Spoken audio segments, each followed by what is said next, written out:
तमाम दावे किए जाते हैं, लेकिन ये सारे दावे हवाई साबित होते हैं। अब इसी मामले को देख लीजिए, जब एग्जाम हो रहा था उसके पहले दावे किए गए थे बिहार पुलिस मुख्यालय की तरफ से कि फेयर जो है वो एग्जाम कराया जाएगा, और जब अरेस्टिंग शुरू हुई तो किसकी? कांस्टेबल की, वो भी बिहार पुलिस का, और बिहार पुलिस की परीक्षा जो ली जा रही थी उसमें। तो कहीं ना कहीं जो लूप फॉल है विभा, वो सिस्टम में ही है, जो पहले से अंदेशा जताया जा रहा था। देखिए, मैं आपको बता दूं कि शुरू से ही इकोनॉमिक ऑफेंस यूनिट ने कहा कि जो भी लोग, जो भी सरकारी कर्मी तक होंगे इसमें इन्वॉल्व, उनके खिलाफ एक्शन लिया जाएगा। कहीं ना कहीं इस बात का अंदेशा पहले से जताया जा रहा था कि लूप फॉल सिस्टम में, जो सिस्टम में बैठे लोग हैं जिनको फेयर एग्जाम कराने की जिम्मेवारी दी गई है, कहीं ना कहीं उनका इन्वॉल्वमेंट है इस पूरे मामले में। तो ये और भी हैरान कर देने वाली और कह सकते कि विडंबना की बात है।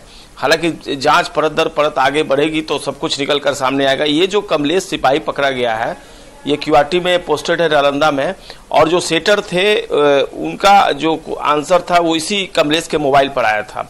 और इसने फिर अपने रिश्तेदारों को, जो 2 रिश्तेदार जो इसके थे, वो रामकृष्णा नगर द्वारिका कॉलेज जो कंकड़बाग थाना क्षेत्र में पड़ता है, वहां पर एग्जाम दे रहे थे, उनके मोबाइल पर इसने भेजा। तो जो ये 6 लोग अरेस्ट किए गए, उनके मोबाइल को जब खंगाला पुलिस ने, तब कमलेश के बारे में जानकारी मिली, और कमलेश की अहम भूमिका रही है इस पूरे मामले में। कमलेश का किस लोगों से लिंक है, कमलेश किन लोगों से जुड़ा हुआ है, पुलिस इस बात का पता लगाने में जुटी हुई है। और मैं आपको बता दूं कि पहले 21 जिलों में यह मामला सीमित था, लेकिन अब जांच का दायरा 22 जिलों में फैल गया है। पहले 67 केसेस थे, अब केसेस 80 हो गए हैं। और अब पहले इकोनॉमिक ऑफेंस यूनिट ने कहा था कि 20 केस हम टेकअप करेंगे, लेकिन अब इकोनॉमिक ऑफेंस यूनिट के अधिकारियों से जो बात हुई, उनका ये कहना है कि 30 से 35 केस जो है वो टेकअप किए जा सकते हैं। यानी जांच का दायरा परत दर परत आगे बढ़ रहा है। वैसे वैसे नई नई गुत्थियां जो है वो सामने आ रही हैं। परेशानी तो यही है सबसे बड़ी कि देखिए, जिस लूप होल की आप बात कर रहे हैं, जिसका जिक्र अभी आप कर रहे हैं, सिपाही के अकेले बूते की ये बात नहीं है कि वो क्वेश्चन पेपर के आंसर की को आउट करा ले, लोगों तक सर्कुलेट कर दे। ये एक पूरा चेन है, और ये तो एक छोटी मछली है सिपाही। इसके पीछे बड़े लोग शामिल होंगे जिनका नाम सामने आना जरूरी है ताकि इस पर विराम लग सके।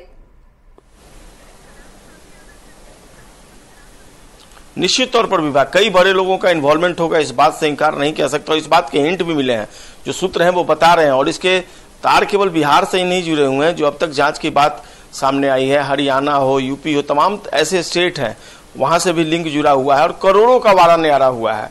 देखिए, और जो ये शातिर हैं, ये तो पैसे ले चुके हैं, और एक फर्जी उन्होंने कल विज्ञापन ये दे दिया एग्जामिनेशन के बारे में कि सिपाही चयन परिषद ने दिसंबर में एग्जाम का डेट भी घोषित कर दिया गया। देखिए कितना बड़ा ये नेक्सस है। बिल्कुल, और इस नेक्सस को कैसे तोड़ा जाएगा, ये सबसे बड़ी चुनौती है, और इसे तोड़ना बहुत जरूरी है ताकि बिहार की छवि जो खराब हो रही है, परीक्षा कदाचार मुक्त क्या हम नहीं करा सकते हैं, ये बड़ी